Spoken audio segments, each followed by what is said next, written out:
सो अगर आप 9 to 5 job करते हैं और सैलरीड इंडिविजुअल हैं तो आपके लिए ये अच्छा होगा कि इस पूरी वीडियो को एंड तक देखें, क्योंकि मैं इस वीडियो के अंदर अपनी जर्नी बताऊंगा कि from 9 to 5 towards financial independence, जो कि अभी तक मैं कम्प्लीटली फाइनेंशियली इंडिपेंडेंट नहीं हूँ, लेकिन मुझे पता है कि एक पाथ मुझे नज़र आ रहा है जिसमें मैं ये काम अचीव कर सकता हूँ। तो मैं उस सिस्टम को थोड़ा सा डिफाइन करूँगा, क्योंकि ये सिस्टम मैंने ऐसा शुरू से जब मैंने ये काम किया था तो ऐसा कोई सिस्टम नहीं बना हुआ था, लेकिन अब जब मैं पीछे मुड़ के देखता हूँ तो मुझे लगता है कि ये सिस्टम बन सकता है। और इस सिस्टम को अगर आप कुछ जो स्टेप्स मैं बता रहा हूँ उसको अगर आप रिलीजियसली फॉलो करते हैं तो प्रॉबेबली आप भी उस पाथ पे चले जाएंगे। अच्छा, इस वीडियो को स्टार्ट करने से पहले सबसे पहले तो मैं ये कह दूं कि 9 टू 5 जॉब करना बिल्कुल गलत नहीं है। 9 टू 5 जाहिर सी बात है, आप 9 टू ज़्यादातर लोग पूरी दुनिया में जो देखा जाए तो बिजनेस तो बहुत कम लोग करते हैं, ज़्यादातर लोग 9 टू 5 जॉब करते हैं। लेकिन आजकल के ज़माने में आप 9 टू 5 जॉब के साथ बहुत सारे ऐसे काम कर सकते हैं जो आपको फाइनेंशियल इंडिपेंडेंस की तरफ लेके जा सकती है। प्लस आपको ना सिर्फ फाइनेंशियल इंडिपेंडेंस हो सकती है उसके अंदर, बल्कि आप एक टाइम पर आके अपनी शायद जॉब भी छोड़ दें। तो ये आपके लिए आपकी कॉन्फिडेंस बूस्टर बनती है ये चीज़, क्योंकि जो ज़्यादातर लोगों से मैंने देखा है, बात की है, तो और इनफैक्ट मुझसे भी अगर कोई पूछे तो मैं यही बोलूँगा कि आप 9 टू 5 जॉब क्यों करते हैं। आप सिर्फ और सिर्फ अपनी सैलरी के लिए कर रहे होते हैं, जो मंथली सैलरी आपको मिल रही होती है उसके लिए आप 9 टू 5 जॉब कर रहे होते हैं, भले आपको आपकी जॉब अच्छी लगे या ना लगे। कुछ केसेस के अंदर जॉब्स लोगों को अच्छी लगती हैं। इनफैक्ट मैं अभी रिसेंटली एक डॉक्टर साहब से मिला, गए तो किसी और काम से के लिए थे, लेकिन इत्तेफाक से I came to know that he watches me as well on the YouTube. तो उन्होंने मैंने उनसे ऐसी बात की, बहुत अच्छा पोर्टफोलियो था प्रॉपर्टीज़ का, स्टॉक्स का। तो वो कह रहे थे कि मैं आपको देखता हूँ, आपके चैनल को देखता हूँ। मैंने उनसे बोला कि यार आप इवेंचुअली आप रिटायर हो सकते हैं, आप चाहें तो आप अपनी जॉब छोड़ सकते हैं। तो उन्होंने मुझे कहा कि यार नहीं, I am loving my job, I am happy. मेरी वाइफ भी डॉक्टर है, मैं खुद भी डॉक्टर हूँ, मैं अपने टाइम से आता हूँ, I enjoy interacting with people. मैंने कहा बहुत अच्छी बात है। If that is the case, अगर आपको अपनी जॉब बहुत पसंद है, आपको अपनी जॉब अच्छी लगती है, तो just keep on doing it. और साइड में आप अपनी ऐसी एक स्ट्रीम बना लें कि वो अगर जॉब किसी भी वजह से नहीं भी रहती तो भी आपको एक अश्योरेंस होगी। एट द सेम टाइम मैं एग्जाम्पल एक और डॉक्टर की देता हूँ, जो डॉक्टर अली अब्दाल है, जो यूके में होता है। और उसने अपना बहुत लंबी कहानी है उसकी, मैं अक्सर उसके चैनल को के बारे में बात करता हूँ अपने चैनल के ऊपर। आप अली अब्दाल को यूट्यूब पर सर्च कर सकते हैं, you will know how he has transformed himself. के शुरू में वो कैम्ब्रिज का डॉक्टर है, वो कैम्ब्रिज से उसने अपनी मेडिसिन की थी। 60,000 पाउंड्स पर ईयर की जॉब को उसने छोड़ा था जिस टाइम पर उसकी यूट्यूब से अच्छी खासी इनकम होना शुरू हो गई थी। तो उसने लीप ऑफ फेथ लिया था और उसने यूट्यूब कम्प्लीटली पे चला गया था। And currently he is employing almost 20 के करीब उसकी जो एक्चुअल टीम है वो है, प्लस ये कि 5 मिलियन पाउंड्स का अपेरेंटली उसने लास्ट इस साल के अंदर उसने 2023 के अंदर उसने अपना रेवेन्यू बनाया है। तो वो 60,000 पाउंड से लेकर 5 मिलियन पाउंड्स पे कैसे पहुंचा, वो एक बहुत बड़ी जर्नी है, लेकिन इसमें बहुत टाइम इन्वॉल्व था। तो इस तरह के भी लोग होते हैं जिनको, ठीक है, वो being a doctor he liked his job, लेकिन at the same time he was doing side hustle. और बाद में पता चला कि साइड हसल में उसको इतना मजा आने लगा कि उसने अपनी वो प्राइमरी जॉब जो थी वो छोड़ दी। और वो छोटी मोटी जॉब नहीं थी, वो बीइंग अ डॉक्टर जो कि अच्छा खासा उसको कैरियर नजर आ रहा था, उसको उसने वो छोड़कर एक दूसरी किस्म की ट्रेजेक्ट्री पे वो जाने लगा। तो इस तरह से भी लोग होते हैं। तो दोनों तरह के लोग हैं, यानी कि 9 टू 5 जिनको पसंद है और जिनको 9 टू 5 नहीं पसंद है, और उन्होंने या पसंद पता भी नहीं था कि पसंद है कि नहीं है, लेकिन साइड में आप जब काम शुरू करते हैं तो आपको बाद में पता चलता है कि चीज़ें किस डायरेक्शन में जा सकती हैं। अब बात करते हैं एसेट बेस्ड इनकम की। तो एसेट बेस्ड इनकम के अंदर सबसे इंपॉर्टेंट जो चीज़ है वो आपके जो पैसिव इनकम है, आप उसको क्रिएट करते हैं, आप उसमें ज़्यादा इन्वेस्टमेंट्स करते हैं, और फिर इवेंचुअली आप चाहे वो आपके स्टॉक्स की एसेट्स हों, चाहे आपके रियल एस्टेट के एसेट्स हों, चाहे वो आपके इंटेलेक्चुअल एसेट्स हों। मैं इंटेलेक्चुअल एसेट्स की भी बात करूंगा, जैसे आपने यूट्यूब चैनल खोल लिया या कोई सोशल मीडिया अकाउंट है, वो आपका इंटेलेक्चुअल एसेट है। कोई न्यूज़लेटर हो गया आपका, कोई वेबसाइट हो गई, कोई आप कोर्स प्रोवाइड कर रहे हैं, तो ये सारी चीज़ें आपके एसेट्स हैं। तो इस तरह के एसेट्स भी हो सकते हैं। तो आप एसेट बेस्ड इनकम की तरफ जब जाएंगे तो ऑटोमेटिकली आपके अंदर कॉन्फिडेंस आएगा। तो अब मैं आपसे बात करता हूँ स्टेप बाय स्टेप। सबसे पहले तो आपको जो 9 टू 5 जॉब कर रहे हैं उसके साथ आपको इंसाफ करना है, क्योंकि आपको वो पैसे दे रहे हैं, आपको उसके अगेंस्ट काम करना है। मैं ये कहता हूं कि आप अपनी 9 टू 5 जॉब के अंदर प्रोफेशनल हो जाएं, उसके अंदर एज मच एज पॉसिबल जो उसको स्ट्रीमलाइन कर सकते हैं उसको स्ट्रीमलाइन करें, उसको जितना एफिशिएंट कर सकते हैं उसको एफिशिएंट बनाएं। Again I am giving an example of Ali Abdal के। अली अब्दाल कहता था कि यार जब मैं डॉक्टर्स से बात करता था तो वो टिक टिक टिक टिक करके कीबोर्ड्स पे टाइप करते थे। अब अभी भी मैं ज़्यादातर डॉक्टर से जब मैं मिलता हूँ तो उनका टाइपिंग स्टाइल यही होता है। तो वो कहता था कि यार मैं इमरजेंसी के अंदर होता था, हमारा काफ़ी, क्योंकि आप जब जानते हैं कि जब बाहर डॉक्टर्स काम करते हैं तो उनकी जो डॉक्यूमेंटेशन है वो बहुत ज़्यादा वो एम्फेसाइज करते हैं डॉक्यूमेंटेशन के ऊपर, तो उनको टाइप ज़्यादा करना पड़ता है, उसके अंदर लोगों की टाइपिंग स्पीड नहीं होती है। तो अली अब्दाल कहता था कि मेरी टाइपिंग स्पीड इतनी अच्छी हो गई थी काम कर करके कि मेरा वो काम बहुत जल्दी ख़त्म हो जाते थे, और फिर बाकी चीज़ों भी मैंने स्ट्रीमलाइन ऐसे कर ली थी कि मेरे पास अच्छा खासा टाइम बच जाता था। 10 minute 15 minute here and there वो मैं टाइम बचा लेता था, और उसके अंदर मैं अपने साइड हसल्स पे काम कर रहा होता था। तो इसलिए सबसे पहले आपको अपनी जॉब जो भी आप कर रहे हैं उसके अंदर एफिशिएंट हो जाए। अगर आप नॉर्मल डेस्क जॉब कर रहे हैं तो मैं मान ही नहीं सकता कि आप एक्सेल के बगैर काम कर रहे होंगे या वर्ड के बगैर काम कर रहे होंगे या इस तरह के एमएस ऑफिस के सूट या अपने पीसी के बगैर काम कर रहे होंगे। तो इन चीज़ों में प्रोफेशनल हो जाए। एक्सेल के अंदर एक दुनिया बसी हुई है, अगर आप उसको सही से यूज़ करेंगे। मैं अभी भी देखता हूँ कि बहुत सारे लोग एक्सेल को सही से यूज़ नहीं करते, उसमें बहुत टाइम ज़ाया करते हैं। इसी तरह से कोई अच्छी लैंग्वेज सीख लें, पाइथन सीख लें या कुछ इस तरह की लैंग्वेज सीख लें जिसमें आपका काम आसान हो जाए।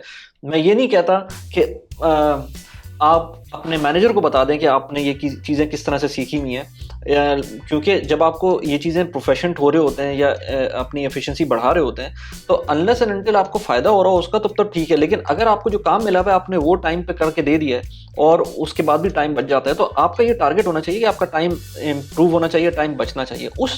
उसके बाद आपको उस टाइम को कहाँ यूटिलाइज करना है वो आपके ऊपर डिपेंड करता है। आप टिकटॉक देखना शुरू कर दें, आप फजूल किस्म की वीडियोस देखना शुरू कर दें, आप गॉसिप्स करना शुरू कर दें, वो आपके ऊपर है। या फिर आप साइड हसल्स के अंदर चले जाएं और डिफरेंट किस्म के एवेन्यूज फाइंड आउट करना शुरू करते हैं। तो ये कुछ चीज़ें हैं जो आपको अपनी जो आपकी करंट जॉब है 9 to 5 वाली, उसके अंदर रहते हुए सबसे पहले अपने काम से इंसाफ करना है, उसको एफिशिएंटली करना है, एज मच एज पॉसिबल उसके अंदर एफिशिएंसी लाकर जितना तेज़ कर सकते हैं उसको करना है। उसके बाद जो टाइम बचे उसको फिर यूटिलाइज करना है। जैसे मैंने भी बहुत सारी चीज़ें अभी की हैं। अभी एक एग्जांपल दूं, इससे पहले भी मैंने एक वीडियो में बताया था, जो ये मेरे पास एक टाइमर है, ये आपको टाइमर नज़र आ रहा है, इसका मैंने लिंक डिस्क्रिप्शन में डाला हुआ है अगर आपको किसी को अमेजोन से लेना है।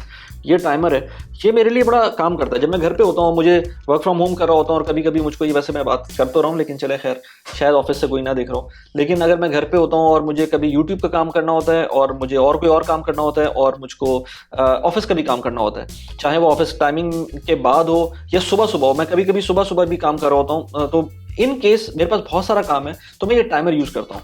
मैं 5 मिनट का टाइमर लगा लूँगा। 5 मिनट के टाइमर के अंदर मुझे पता है कि मेरा यूट्यूब का ये वाला काम ख़त्म हो सकता है, लेकिन मैं जब बंदे के पास पता होता है ना कि ज़्यादा टाइम और वो उसको वैल्यू नहीं कर रहा होता, वो टाइम फिर 5 मिनट की चीज़ 10 मिनट में भी कर लेता है, 15 मिनट में भी कर लेता है, वो उसको ट्रैक कर लेता है। अगर मैं ये टाइमर लगाकर अपना जो फोकस है वो उस काम पे दे दूँ, ये मैंने टाइमर लगा दिया है, अब ये टाइमर क्लॉक स्टार्ट हो गई है। अगर ये नज़र आए, ये क्लॉक स्टार्ट हो गया, आई डोंट नो सीधा नजर आ रहा है उल्टा नजर आ रहा है, लेकिन ये क्लॉक स्टार्ट हो गई है। अब जब ये क्लॉक अलार्म बजा देगी उस टाइम तक मुझे वो काम करना है। तो एक जस्ट मैं बता रहा हूँ आपको कि आप बहुत सारी चीज़ें इस तरह से कर सकते हैं कि अपने टाइम को एफिशिएंटली यूटिलाइज करें। टाइम की जो इम्पोर्टेंस है वो इतनी है कि आप उसके अंदर अपनी ज़िंदगी चेंज कर सकते हैं। तो मेक श्योर करें कि टाइम को अच्छी तरह से यूटिलाइज करें, अपने ऑफिस का काम एफिशिएंटली करें, और जब आप ऑफिस का काम एफिशिएंटली करेंगे तो ऑटोमेटिकली बाकी चीज़ें भी इंप्रूव होना शुरू हो जाएंगी। जब आप चीज़ें इंप्रूव कर रहे होते हैं तो इन पैरेलल आपको अपनी मनी नॉलेज भी इंप्रूव करनी पड़ेगी, अपनी जो आपके पास अंडरस्टैंडिंग है पैसों की वो भी इंप्रूव करनी पड़ेगी। सेव करें, इन्वेस्ट करें, क्योंकि यही सेविंग्स और इन्वेस्टमेंट थी जिसने मुझको एक लाइन दिखाई थी कि यार ये काम मैं करता हूँ। मेरे पास पहला जब पैसिव इनकम मेरे पास जब आई थी तो उसने मेरा वो जो लाइट बल्ब मोमेंट होती है ना, तो वो लाइट जल गई थी मेरे दिमाग में कि यार ये चीज़ मेरे पास आ सकती है, तो ठीक है मेरे पास अगर 10 लाख की इन्वेस्टमेंट में ये काम हो सकता है, तो अगर मैं 1 लाख की इन्वेस्टमेंट करूँगा, 1 करोड़ की इन्वेस्टमेंट करूँगा तो मेरे पास ये काम हो सकता है। तो ऑटोमेटिकली बंदा कंपाउंडिंग की तरफ जाता है। तो कंपाउंडिंग के बारे में देखें, पढ़ें, अच्छी बुक्स पढ़ें, लर्न करें, लोगों से पॉडकास्ट सुने, अच्छी पॉडकास्ट सुने, अच्छा कंटेंट कंज्यूम करेंगे तो ऑटोमेटिकली चीज़ें आपकी इंप्रूव होना शुरू हो जाएंगी। स्कैम्स में ना आए, जो आपको गरीब कह के आपको ताने मिलते हैं जिन लोगों से, उनके स्कैम्स के अंदर ना आए। कोर्सेज करने हैं, अच्छे अच्छे कोर्सेज मौजूद हैं, वो कर सकते हैं आप, पेड कोर्सेज भी कर सकते हैं, लेकिन ये देखें कि जो चीज़ बेच रहा है वो जो ड्रीम बेच रहा है वो सही ड्रीम हो सकता है, वो आप उसको कन्वर्ट कर सकते हैं सही ड्रीम में या नहीं कर सकते हैं, ये सारी चीज़ें आपको देखनी पड़ेंगी। इसके अलावा जो बचपन से हमारे दिमाग में होता है, खासतौर पर साउथ एशियन जो फैमिलीज होती हैं उनके दिमाग में, कि जो रियल एस्टेट है वो बेहतर एसेट क्लास है और उसी के अंदर आपको इन्वेस्ट करना है। तो अगर आप जॉब करते हैं 9 to 5 तो ऑटोमेटिकली आपके पास इतने पैसे तो होंगे नहीं शुरू में कि आप घर खरीद सकें या रियल एस्टेट में इन्वेस्ट कर सकें, तो आप गलत रियल एस्टेट में जा सकते हैं। Rather than doing that, go into real estate. Let's say आप दूसरी तरह से इन्वेस्टमेंट कर सकते हैं, स्टॉक्स में इन्वेस्ट कर सकते हैं, रियल एस्टेट इन्वेस्टमेंट ट्रस्ट में इन्वेस्ट कर सकते हैं, जो कि आप बहुत छोटी अमाउंट से इन्वेस्ट कर सकते हैं। मैं आज भी अगर मुझसे कोई पूछे, बल्कि जमील मेरा एक दोस्त है, उसने अपनी इंग्लिश पॉडकास्ट के अंदर मुझसे पूछा था, जो कि मेरे इंग्लिश चैनल के ऊपर भी डाली हुई थी मैंने, उसने मुझसे पूछा था कि अगर आप 20 साल पहले चले जाएं, आपने क्या क्या गलतियां की हैं, तो आप मुझे बताएं कि किस उसको क्या रेक्टिफाई करेंगे। तो मेरे ख्याल से जो मैंने सबसे बड़ी गलती की थी कि रियल एस्टेट को समझा था कि सब कुछ है और रियल एस्टेट के अंदर मैंने इन्वेस्ट किया था, वो बहुत गलत इन्वेस्टमेंट की थी। अगर मैं उस वक्त इवन पाकिस्तान में रहते हुए पाकिस्तान की स्टॉक मार्केट में इन्वेस्ट करता, उसको सीख लेता, तो आज बिल्कुल ही सिनेरियो डिफरेंट होता। तो इसलिए ये मेक श्योर करें कि आपने अपने मेंटोर्स सही लें, रियल एस्टेट के ऊपर ज़्यादा कॉन्सेंट्रेट ना करें। रियल एस्टेट बहुत अच्छा एसेट क्लास है, लेकिन एट द सेम टाइम आप स्टॉक मार्केट को लाजमी सीखें। तो मनी स्किल्स के अंदर स्टॉक मार्केट एक बहुत की फैक्टर होता है अगर आपको क्लाइम करना है फाइनेंशियल इंडिपेंडेंस को। सेविंग्स और इन्वेस्टमेंट तो अपनी जगह पर है, लेकिन इमरजेंसी फंड लाजमी अपने साथ रखें। ये एक पीस ऑफ माइंड होता है। अभी मैंने एक और पॉडकास्ट की थी, एक बहुत अच्छे एक फ्रेंड है मेरे, हसन, उनके साथ, उन्होंने, वो रियल एस्टेट में होते हैं, तो मैंने उनसे बोला था कि यार आपके पास तो एजेंट्स के कमीशन डिफरेंट तरीके से आते हैं, कभी कुछ होता है कभी कुछ होता है, तो आप किस तरह से मैनेज करते हैं। उन्होंने मुझे बड़ी अच्छी चीज़ बताई थी कि वैसे तो हम इमरजेंसी फंड की बात करते हैं, तो हम 6 महीने के इमरजेंसी फंड की बात करते हैं, 1 साल का इमरजेंसी फंड की बात करते हैं। उन्होंने मुझसे बोला था मैंने 3 साल का इमरजेंसी फंड रखा हुआ है, उसको मैं टच नहीं करता हूँ। उसका रीज़न ये है कि मेरी इनकम का कुछ नहीं पता होता। तो इमरजेंसी फंड की जब हम बात करते हैं, तो इट ऑल्सो डिपेंड्स ऑन किस तरह के आप डोमेन में काम कर रहे हैं। अगर आप रियल एस्टेट एजेंट है तो वाकई आपको इमरजेंसी फंड एक बहुत लंबे टाइम का रखना है, अगर आपके खास तौर पे अगर आपकी फैमिली आपके साथ मौजूद है तो इमरजेंसी फंड का ख्याल रखें। नेगेटिव लोगों से दूर रहें, नेगेटिव चीज़ों से दूर रहें, क्योंकि इसके अंदर जब से मैंने ये यूट्यूब स्टार्ट किया, जब से मैंने ये पॉलिटिक्स वगैरह पे बात करनी बिल्कुल ही छोड़ दी है, स्पोर्ट्स वगैरह पे बात करनी छोड़ दी है, क्योंकि इस तरह की चीज़ें मुझे लगता है कि ये आपको ड्रेन कर रही होती हैं, rather than giving you positive energy, आपको नेगेटिव डोमेन में लेके जा रही होती हैं। जैसे बल्कि अगर कोई पॉलिटिक्स पे बात करता है और स्पोर्ट्स पे बात करता है, तो मुझे तो लगता है वो फिलॉसफी पे बात कर रहा है, कोई अलग ही लेवल के ऊपर बात हो रही है, अनलेस एंड अनटिल वो वाकई उसका सब्जेक्ट हो। तो शाहरुख खान ने बड़ी अच्छी बात की थी ना कि don't become a philosopher until you become rich, क्योंकि जो आप बोलते रहेंगे आपके बोलने से कोई फर्क नहीं पड़ता। अगर आपने वाकई सब्सटेंस होता तो आप खुद अमीर भी हो सकते थे। तो बहुत अच्छी बात थी कि आपके पास पैसा होगा ना तो फिर आपकी सुनेंगे लोग। लेकिन बहुत सारे लोग खैर अच्छी बात भी करते हैं, ऐसी बात नहीं है कि पैसे के बगैर लोग अच्छी बात नहीं कर सकते, पैसे के बगैर अच्छी बात कर सकते हैं। लेकिन अगर आपका जो पॉइंट है वो फाइनेंशियल इंडिपेंडेंस है, तो मैं उसके पॉइंट ऑफ व्यू से बात कर रहा हूँ। मैं इस टॉपिक के ऊपर काफ़ी एक्सपैंड कर सकता हूँ, लेकिन मैं चाहता हूँ कि आप मेरे चैनल के ऊपर बाकी वीडियोस देख लें, क्योंकि इस वीडियो के अंदर स्पेसिफिकली इस चैनल को, इस टॉपिक को एक्सपैंड करना वो फिर बहुत एक लंबी बात चली जाएगी। अच्छा, एक और बात इंपॉर्टेंट ये है कि अगर आप शुरू में हैं या मिड कैरियर में हैं, तो आपके लिए ये भी इंपॉर्टेंट है कि आप अपने लाइफ के डिसीजंस ले लें। अगर आपको इमिग्रेशन करनी है तो आप कर लें, क्योंकि मैंने देखा है कि इमिग्रेशन जो है वो एक बहुत ही सब्जेक्ट ऐसा बन जाता है जो मैंने अभी 50 साल के फैमिली, मतलब उनकी एज 50 थी और पूरी फैमिली थी, वो अब कनाडा मूव कर रहे हैं और वो किस तरह से वहाँ पर रहेंगे, जो इन्फ्लेशन का हाल है क्या होगा मुझे नहीं पता। सो इस तरह का जो डिसीजन है वो पहले ले लें अपनी लाइफ के अंदर, बाद में ना लें। क्योंकि मैंने खुद भी 2017 के अंदर जब कनाडा का सोच रहा था मैं, तो मैंने अप्लाई किया था, सब कुछ हो गया था, लेकिन एज का जब ब्रैकेट के जब उसके पॉइंट्स गिरने लगे, डोनाल्ड ट्रंप साहब ने जो है कुछ मसले किए थे, मैंने उस पर बात की भी वैसे अलग से कुछ वीडियोस के अंदर। अगर आप चाहते हैं तो उस पर अलग से एक और वीडियो बन सकती है कि उस टाइम पर क्या हुआ था 2017 के अंदर, जबकि मेरे अच्छे खासे सीआरएस के पॉइंट से और फिर वो नहीं हो पाया था। तो वो एक पॉइंट होता है, लेकिन मैंने खैर अप्लाई भी इसलिए कर दिया था कि कोई ग्रज ना रहे बाद में, कहने को ना हो कि हमने अप्लाई नहीं किया था, हमने अप्लाई कर दिया था। लेकिन उसके बाद मैंने फिर जब मुझे पता चल गया कि यार अब सीधी तरीके से तो नहीं हो सकता ये काम, तो अब I am on my own और जो मुझे करना है वो खुद करना है। तो 2017-18 में ये ख़त्म हुआ था, फिर कोविड आ गया था। कोविड के दरमियान मेरी जो रियलाइजेशन आई थी और उसके बाद मैंने ये अपना काम स्टार्ट किया था यूट्यूब का, तो वो फिर मुझको नज़र आया था कि मैं अब उसके अंदर वो काम कर सकता हूँ। तो अच्छा ही हुआ मैं कनाडा नहीं गया, शायद मैं कनाडा चला जाता तो ये काम कभी भी स्टार्ट नहीं करता मैं। तो यहाँ रहते हुए ये काम जो मैंने स्टार्ट किया उसके अंदर मुझको लॉन्जिटिविटी भी नज़र आ रही है और मैं उसके अंदर और मुझे मज़ा भी आ रहा है इस काम के अंदर। तो I can start doing so many other things. तो इसलिए मैं कहता हूँ कि अपने जो भी आपको काम करना है ना वो आप कर दें स्टार्ट, वो आप स्टार्ट कर लें। आपको कनाडा जाना है आप बस चले जाएं, आप ऑस्ट्रेलिया जाना है आपको बस स्टार्ट कर दें वो काम और मतलब उसको ख़त्म कर दें। क्योंकि मैं ऐसे लोगों से भी मिला हूँ, वो कहते हैं कि यार अभी हमारी शादी होने वाली है, 2 साल बाद फिर मैं आइल्स दूंगा और उसके बाद फिर हम दोनों एक साथ अप्लाई करेंगे। तो भाई आप वेट किस चीज़ का कर रहे हैं? आप 2 साल बाद का वेट क्यों कर रहे हैं? आप आइल्स आज देंगे तो पता चलेगा कि आपका स्कोर आ भी रहा है कि नहीं आ रहा है। हो सकता है जब स्कोर ही ना आ रहा हो तो फिर आप दोबारा से उसको प्रैक्टिस करेंगे। 2 साल बाद जब आप आइल्स देंगे पहली दफ़ा, तो फिर हो सकता है उसके अंदर आपकी सिचुएशन अजीब ही हो जाए। सो इसलिए जो काम करना है वो स्टार्ट कर दें। अगर आपने सोचा हुआ है कि काम करना है तो फिर कर लें। ये चीज़ बहुत इंपॉर्टेंट है कि आपका गो गेटर एटीट्यूड होना चाहिए। सिर्फ अगर सोचते रहेंगे तो फिर वो काम नहीं बन पाएगा। अच्छा, अभी तक हमने ये बात कर ली कि आपको अपनी जॉब में इंप्रूवमेंट लानी है, आपको अपनी पैसिव इनकम और अपनी साइड हसल्स पे काम करना है, इमरजेंसी फंड बिल्टअप करना है, और उसके बाद जो भी आपको अपने लाइफ के मेन डिसीजंस हैं वो ले लेना है, जिसके अंदर आपकी इमिग्रेशन भी एक चीज़ आ जाती है। अगर वो चीज़ है तो आपको वो कर लेनी है। अच्छा, अब फोर्थ पॉइंट पर आते हैं जो कि बहुत इंपॉर्टेंट है, और मैं आजकल वो एक बुक पढ़ रहा हूँ, ये मैं आपको ज़रा दिखाऊं कि how to get paid for what you know. ये बहुत ही अच्छी बुक है, मैं रिकमेंड भी करूंगा। इसका लिंक मैंने डिस्क्रिप्शन में भी डाला हुआ है। इससे आपको जब ये पता होगा कि आप किस चीज़ में अच्छे हैं।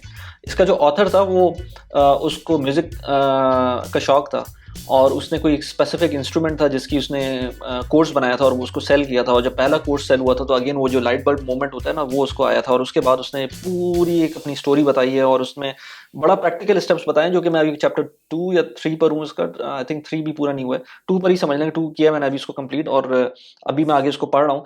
तो ये आपको एक अपनी रियलाइजेशन होनी चाहिए कि आप किस चीज़ में बेहतर हैं, आप कौन सी चीज़ कर सकते हैं, और उसके बाद उस चीज़ को मोनेटाइज कैसे कर सकते हैं। आप भले ट्यूशन पढ़ा सकते हो, लेकिन ट्यूशन को जाहिर सी बात है आप स्केल नहीं कर सकते। तो सबसे इंपॉर्टेंट चीज़ ये कि जो चीज़ भी करें उसको स्केल करने का तरीका आना चाहिए। जो लेट से आप कोई ऐसा कोर्स बना दें जो आउटस्टैंडिंग किस्म का कोर्स हो मैथ्स के टॉपिक के ऊपर, जो कि आप सेल कर सकें। और बहुत सारे लोग हैं, आपको नहीं पता कि what kind of audience is waiting for your content, क्योंकि यू नेम इट। मैं बहुत सारी ऐसी एग्जांपल दे सकता हूँ जिसके अंदर लोगों को अपने टैलेंट का नहीं पता होता, और ये नहीं पता होता कि वो किस चीज़ को किस तरह से डिलीवर कर सकते हैं। मुझको अपनी चीज़ों के बारे में नहीं पता था। ये 3 साल से जो मैं यूट्यूब कर रहा हूँ, यूट्यूब ने मुझे बहुत सारी चीज़ें बताई कि मैं किस तरह की ऑडियंस को अपील कर सकता हूँ, लेकिन इसमें टाइम लगता है। You have to give a lot of time, a lot of efforts, कि आप जब इस तरह से करेंगे तो ऑटोमेटिकली आपको पता चलना शुरू हो जाएगा। आपको एल्गोरिथम, अगर आप किसी सोशल मीडिया पर, तो आपको एल्गोरिथम बताना शुरू कर देगा कि किस तरह के लोग आपको रेजोनेट करते हैं। मैं ये बात नहीं मानता कि आपके पास ऑडियंस नहीं है, आपके पास ऑडियंस है। आपको सिर्फ उसको क्यूरेट करना है, आपको उसको सिर्फ निकाल के लाना है। उसको कहते हैं ना, माइन करना है। आपको माइन करना है उस ऑडियंस को इतने बड़े समंदर से। उस समंदर से माइन करने में टाइम लगता है। आपका कंटेंट बहुत अच्छा होगा तो ऑटोमेटिकली जल्दी वो चीज़ आएगी। अगर क्योंकि ज़्यादा लोग शेयर कर रहे होंगे तो ऑटोमेटिकली ज़्यादा आपके पास वो जो ऑडियंस है वो एक्यूमुलेट होना शुरू हो जाएगी। अगर शुरू में अच्छा नहीं होगा कंटेंट तो वो स्लोली एंड ग्रेजुअली करेगा, लेकिन कोई ना कोई आपसे रेजोनेट कर रहा होगा। और अगर 1000 लोग भी आपसे रेजोनेट कर गए तो आप, और अगर वो 1000 लोग सही लोग हैं, तो आप बहुत आराम से फाइनेंशियल इंडिपेंडेंस की तरफ स्टेप रख सकते हैं। इसी में सबसे जो इम्पोर्टेंट एक एस्पेक्ट है वो ये कि अपना जो जियोग्राफी है उस पर कन्फाइंड ना रहें। इसकी एग्जाम्पल देते हैं कि पाकिस्तान में एक बंदा था, जरियाब नाम था आई थिंक उसका, जी टेक केयर के नाम से उसका एक यूट्यूब चैनल था, जो कि इंग्लिश कंटेंट बनाता था रिगार्डिंग टेक स्टफ, यानी कि मोबाइल वगैरह के ऊपर उसका रिव्यूज़ होते थे, वो इंग्लिश के अंदर होते थे। अब आप ये सोचें कि पाकिस्तान में उसको किसी को नहीं पता था, 1 मिलियन से ऊपर के सब्सक्राइबर थे पाकिस्तान में, उसका नहीं पता था लोगों को, और वो जो भी ऑडियंस थी उसकी वो बाहर से आती थी।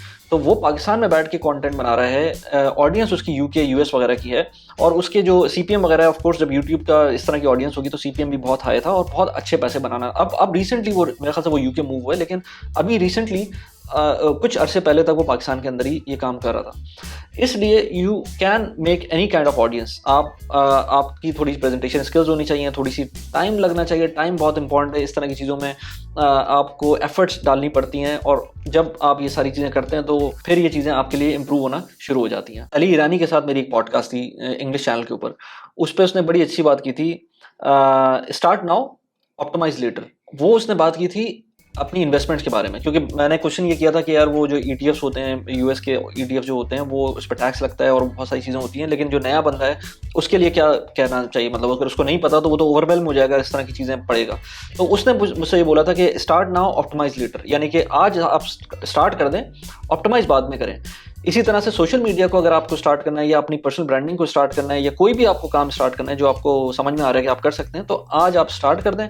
ऑप्टिमाइज करने में अगर आप यही सोचेंगे कि मैं फिनिश प्रोडक्ट लेकर आऊँ तो उसमें बहुत टाइम लगेगा। तो मेक श्योर करें कि चीज़ें फ़ौरन स्टार्ट करें और ऑप्टिमाइज करते रहें जैसे जैसे आपको टाइम मिलता है। इन सारी चीज़ों के करने के बाद मुझे ये लगता है कि ये एक ऐसा सेटअप है, ऐसा एक सर्कल है, जिसके बाद बंदा 9 to 5 जो कर रहा है वो इंडिपेंडेंट हो सकता है। मैं ये नहीं कह रहा कि 9 टू 5 आप छोड़ देंगे या छोड़ सकते हैं, या मैंने भी अभी तक नहीं छोड़ी है, लेकिन मुझे ये लगता है ये एक सिस्टम ऐसा है जिसके थ्रू आप ऑटोमेटिकली आपका जो कॉन्फिडेंस लेवल है वो डिफरेंट जगह पे पहुंच जाएगा, और फिर आप अपने डिसीजन इस बेसिस पे ले सकते हैं कि आपको दिल क्या चाह रहा है या आपको किस चीज़ में मज़ा आ रहा है। अगर आपको 9 टू 5 में उस वक्त भी मज़ा आ रहा है तो वेल व्हाई नॉट, आप वो 9 टू 5 करते हैं, क्योंकि अगर आपको मज़ा आ रहा है 9 टू 5 में, इसका मतलब ये है कि आपका जो माहौल है 9 टू 5 का वो बहुत अच्छा है, कंपनी अच्छी है। इररिस्पेक्टिव कि आपका फ्यूचर क्या हो सकता है, क्योंकि ये चीज़ें चेंज होती रहती हैं, इररिस्पेक्टिव ऑफ दैट आप हो सकता है आप जैसे किसी कोई लेक्चर डॉक्टर रहे, और डॉक्टर के अंदर मेरे पास इस तरह की एक ईमेल आई थी जिसमें डॉक्टर साहब काफ़ी फ्रस्ट्रेटेड थे, लेकिन एट द सेम टाइम मैं ऐसे भी डॉक्टर से मिला हूँ जो बहुत ज़्यादा खुश थे।